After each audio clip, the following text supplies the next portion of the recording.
Go ahead, Nami. Okay. Oh, great. Thank you. It's a privilege to introduce Reverend Shoshie-Nissenbaum, who teaches women all over the world for over 25 years. Her shiurim are available online. Hundreds of women participate in her Sefirah HaOmer count, and in pre-corona days, her trips to Kivrei Tzadikim. Reverend Nissenbaum teaches in Israeli and American seminaries and is a professional meditator and To'enet Rabbanit. She lives in Ramat Beit. Thank you so much for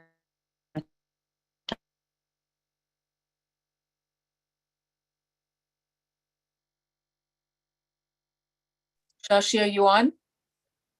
Yes. Go ahead. Okay. 1 second. Let me put down the. Too much sun. Okay. Hi, it's really good to be back and to be with everybody again, to daven.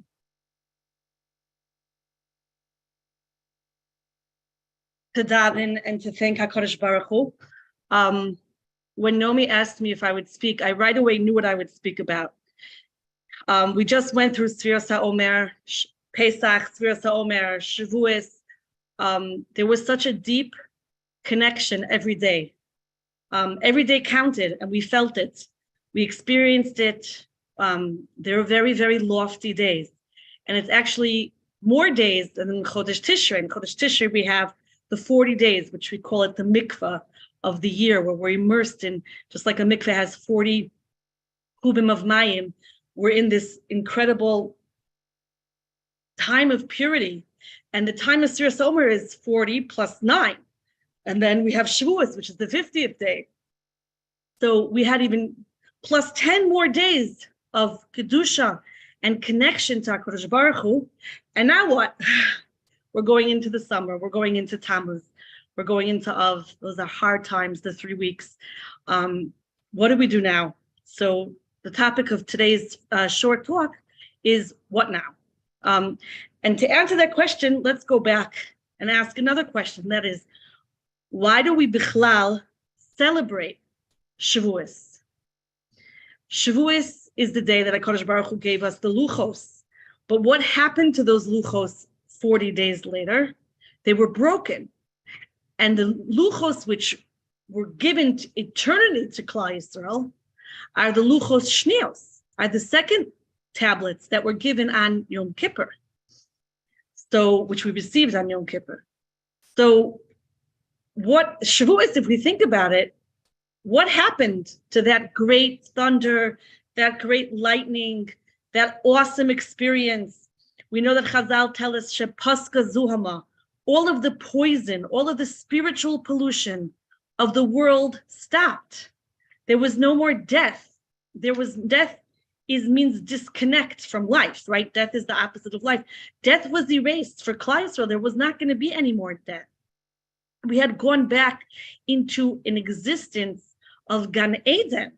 And we see that there's a lot of similarities. We don't have time to get into it today, but in the shir I gave Erev Shavuos, we spoke about the similarities between Matan Torah and Shavuos itself and the giving of and Gan Eden. The kolos, the brakim, there was a place you were not allowed to go. There was a place in Gan Eden that you were not allowed to touch, not allowed to eat from. That was the mistake that Adam made. In Gan Eden, HaKadosh Baruch Hu gave the mitzvah to Adam first, and he passed it on to Chava. By Matan Torah, the Rabbeinu Bachai says, it didn't work out too well in Gan Eden when I gave Adam the mitzvah first. So now let's try the opposite. When HaKadosh Baruch Hu gave it to the women, Koisoymar, Lebeis Yaakov, the women got the mitzvah first, and they passed it on to the rest of the family, and that worked out much better.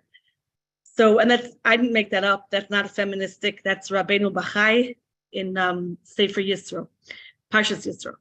So there's a tremendous similarity. We reverted to Gan Eden. There was no more death. There was no more sickness. Everybody was healed. The Medrash tells us that if someone was blind, they were able to see. If somebody was deaf, they were able to hear. All skin, any skin disease was cured. All disease was cured. That's why the Jewish hospitals are traditionally called Mount Sinai, because that was the place of healing, physical healing, emotional healing, and of course, spiritual healing. And what happened to all of that? All of that disappeared. It was a very short-lived period, just like Gan Eden. Gan Eden was a few hours. This was 40 days, but it disappeared. We don't have it anymore. We don't even have the luchos. So we can even ask the question, why do we celebrate this? Bichlal, this is actually maybe a very sad day, because here we got this tremendous gift, the biggest gift of our life. Imagine somebody wins the huge jackpot, the 6-state jackpot. They are going to walk away with $3 billion. And 40 days later, they have to declare bankruptcy. That's terrible. Why would they celebrate the day that they won the lottery?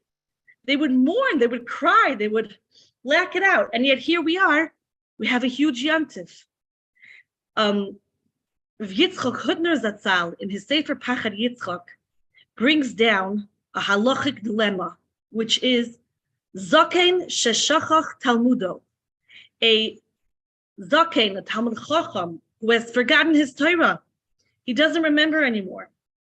He, lo aleinu, and not on anyone in Klal Yisrael, he's experiencing Alzheimer's, chas v'shalom, dementia, or just forgetfulness. He doesn't remember.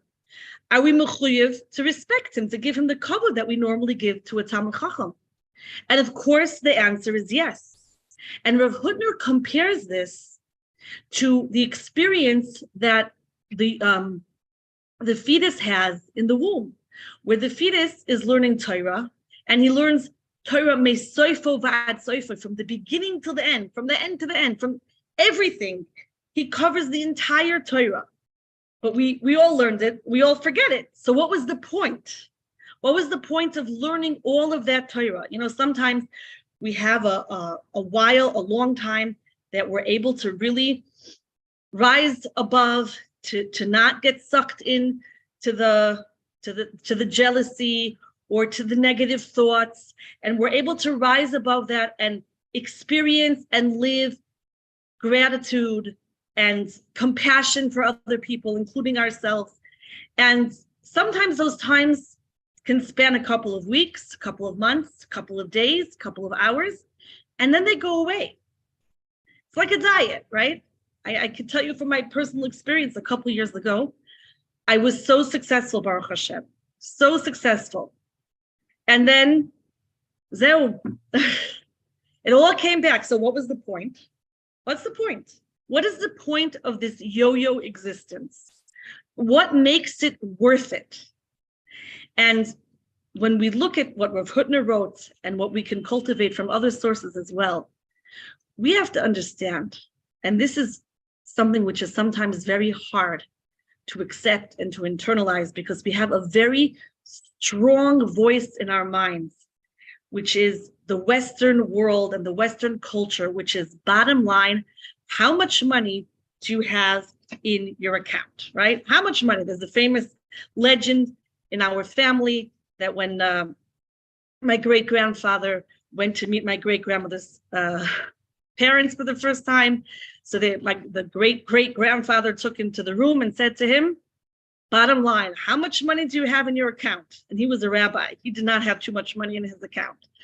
And we have this, like, what do I have? What did I earn? What did I make?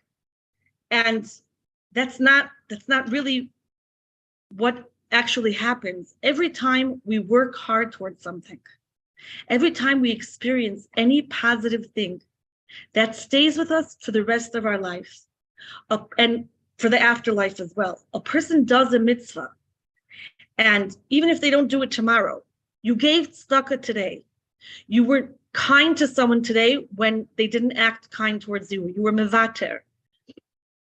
I was able to chase away those negative thoughts for a few minutes today. That is strengthening my spiritual muscles, and that strength never goes away. When we make a siyum on a mesechta, we say, Anu amelim vehein amelim. We work hard, and they work hard. Anu amelim umekablim schar. We work hard, and we get rewarded for it. Veheim amelim ve'einam mekablim schar. And goyim work hard, and they don't get schar. So what does that mean? Who works for free? What, we're frying? You know, we all work for free. We work, we want to get paid. And a cousin of mine in the Sheva Brachos one time shared a very, very nice mashal, which I love very much. Imagine you have somebody who owns the bakery, and he works very, very hard, very hard. He has to wake up every morning at 3 o'clock in the morning, and no matter what, go out and open the bakery and get the ovens running and start making the dough. And he works very, very hard. By 7 o'clock, he's got to be open for business. And one morning, his alarm goes off at 2:30 in the morning, and it's pouring rain outside and windy, and he just wants to pull the covers over his head and go back to sleep. But his wife says, Yankel, you got to get up. You got to go to work. You got to go to work. What's going to be? If you don't leave now, the bread won't be ready by 7 o'clock, and you'll lose business. You'll lose your reputation. He drags himself out of bed, walks through the rain to his bakery, turns on all the ovens, gets everything ready, starts making the dough, and all of a sudden, a fuse blows, and there's darkness in the bakery, no electricity, no ovens, no anything. And he can't fix it himself. He tries, he fiddles with the box. He calls an electrician. He calls an electrician in the middle of the night. The electrician, who's his friend, comes, and you know, this happens to everybody, right? The electrician opens the box. He does puck, puck, puck, and everything is working, right? 30 seconds of his time, and he gives him a $700 bill. He says, $700? You were here for 30 seconds. He goes, do you know what time it is? It's 4 o'clock in the morning. This is an emergency call. It's going to cost you. He pays him the $700, and then he starts making the dough, and he finally gets his first batch of bread in the oven, and he sits down for a minute, and he falls asleep, and all the bread burns, and he's got to start over again, and he starts over again, and finally he has something, and 7 o'clock he opens the door. In walks his first customer, puts the bread and some barekas on the scale, and the baker says that will be 70 shekels. He goes, 70 shekels for a loaf of bread? It's impossible. And the baker starts to say, do you know how hard I worked? I had to get up in the morning, even though it was so hard for me. And my wife was driving me crazy. And I came in the rain. And I had to pay the electrician so much money. And I burnt the first batch and it all went to the pach. 70 shekels, take it or leave it. And of course, he left it and walked out.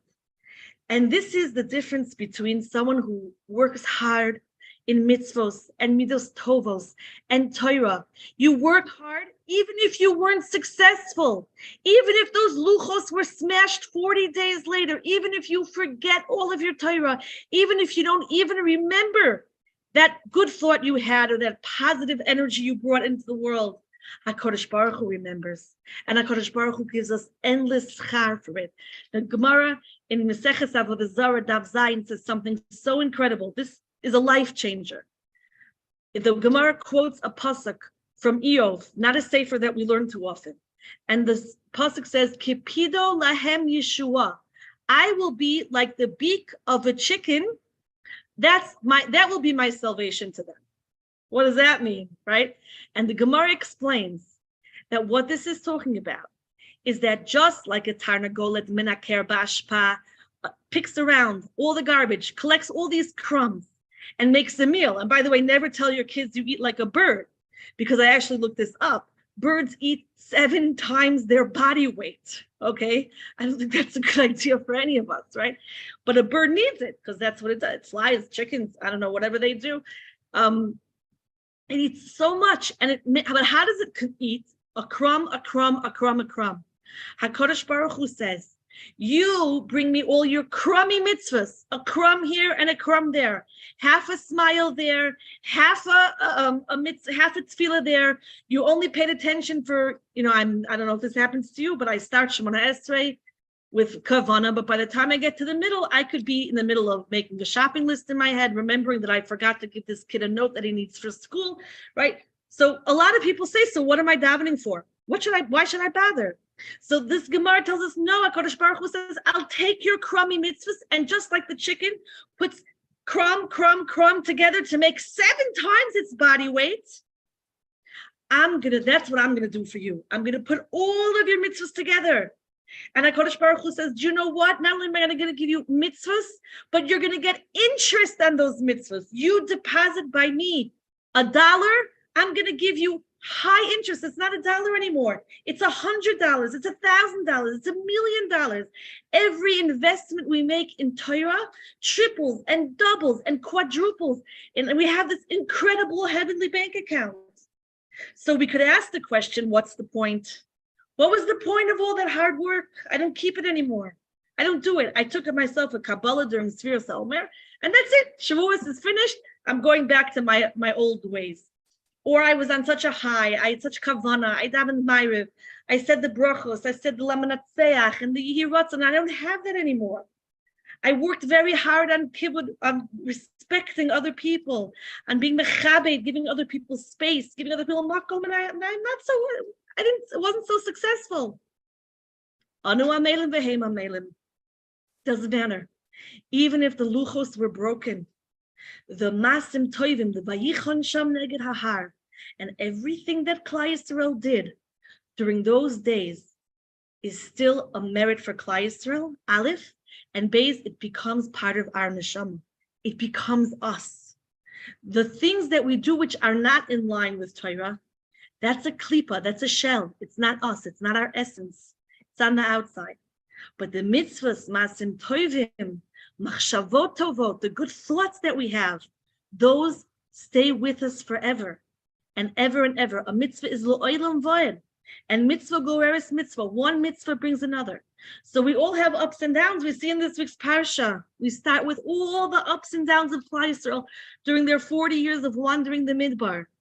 They have a high, and then there's Vayihiv Akam Hamis Oininim. There's the complaints, and there's the Nachash HaNachoshes, and the Slav, and wow. We would think, why did Kodesh Baruch Hu even write that in the Torah? To teach us that we have ups and downs, and that's part of being human.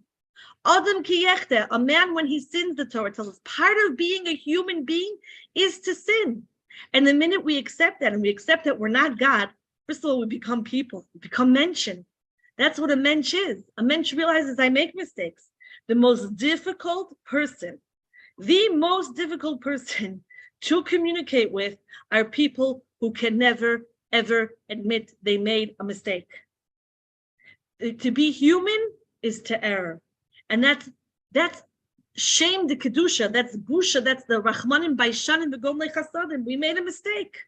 I made a mistake. I was wrong. I erred. I did. And I've made lots of mistakes. Mistakes in halacha, and in mistakes in Hilchos Shabbos, mistakes in every kind of halacha there is. Bein adam lechavero, bein adam lemako, we make mistakes. And when we can admit that we can make mistakes, then we're open to fixing them. That is the glory of the human being, that we could fix. And this is why Kodesh Baruch Hu put us in this world, bichlal, to fix. We weren't born holy, perfect, and everything. We were born to struggle. We were born to explore. We were born to come to conclusions and acknowledge and recognize that Kodesh Baruch Hu. So in these days now, after such a high of such yontiv, right? There's even a Hasidic master who says that the first day of Pesach is yontiv. All of Sefirah Omer is like Chol HaMoed, and Shavuos is the last day of yontiv. This whole time is an elevated time. And now what? Now we read Parshas Ba'aloischa Aaron Asaneros. When Aaron lit the candles. Lighting the candles was very interesting because it says that the candles had to be lit tamid. They were constantly lit. So what does tamid mean? We know it also says mitzvah gedola lios b'simcha tamid, Rabbi Nachman taught. So what does that mean, tamid, right? The first time I started learning that, mitzvah gedola lios b'simcha tamid, it put a lot of pressure on me. Always have to be happy? Always have to be happy? That's scary, right? That's a lot of pressure. That gave me anxiety. What does that mean, tamid? What does the word tamid mean? And if we look in Chazal, what does tamid mean? That eish tamid tukar. It doesn't mean that they were always burning, because there was a time every day, ben ha'arbayim, mincha time, right before the day is changing, where Aaron HaKohen would take down the glass holders of the oil and clean them out, and then put them back up again, refill them, and light them. So tamid, in the halachic sense of tamid means always being involved. a constant involvement. I am always involved in lighting these candles because either they're lit or I'm cleaning them and preparing the next one. And mitzvah gedolah lios b'simcha tova means I'm constantly investing in my happiness. I'm not always happy. Nobody's always happy. If somebody's always happy, then they're never really happy, because without experiencing other emotions, they're not actually experiencing happiness. If there's no contrast in the world, if there's no contrast in a person's psyche, they're not human. That could be, artificial intelligence maybe is always happy. I don't know too much about that. So we have this parsha that comes right after and tells us we're going to make mistakes. We're going to fall. We're going to break things, right? Like the luchos. We're going to break our promises to ourselves, to HaKadosh Baruch Hu. We're going to be human, but we're always tamid. We're always going to be fixing. We're always going to be invested in improving. We're not going to give up because something broke. We're going to get from that even more motivation. We're going to go further. We're going to propel ourselves with that energy. Like the pasuk says in Micha, Al tismechi oyvasi. Don't be happy, my enemy. Ki nafalti kamti ke'eshev b'choshech Hashem orli. Just like I fell, I'll get up. Just like I sat in darkness, HaKadosh Baruch Hu will be light for me. And what that pasuk means is when somebody falls, right? There's kinetic energy and potential energy. They're building all that energy, right? Think how roller coasters work. They work by the big up on the tracks, then a huge fall, and that energizes them to do all the loops, right? I hope no one's throwing up right now.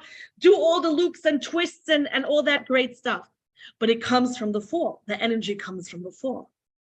So that's what we want to do right now. We want to take the Sefirah Sa'omer, we want to take that beautiful, beautiful period of getting our stories straight, of loving our stories, of telling our own stories, of shining, and realizing that still can shine, and that's still our story even after, and even if, when it's over, and even if we fall, and even if we break things. So everyone should have lots of siyata d'shmaya, and a wonderful week, and a wonderful, wonderful growth during the summer months where we don't have these incredible Yom Tovim like we just came out of.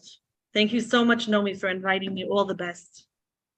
Shoshie, you're such an exquisite teacher. Thank you so much. That was absolutely beautiful. Thank you. Thank you. Thank you. Thank you. And thank you for taking your time out to come here and to teach us and to spend your time with us.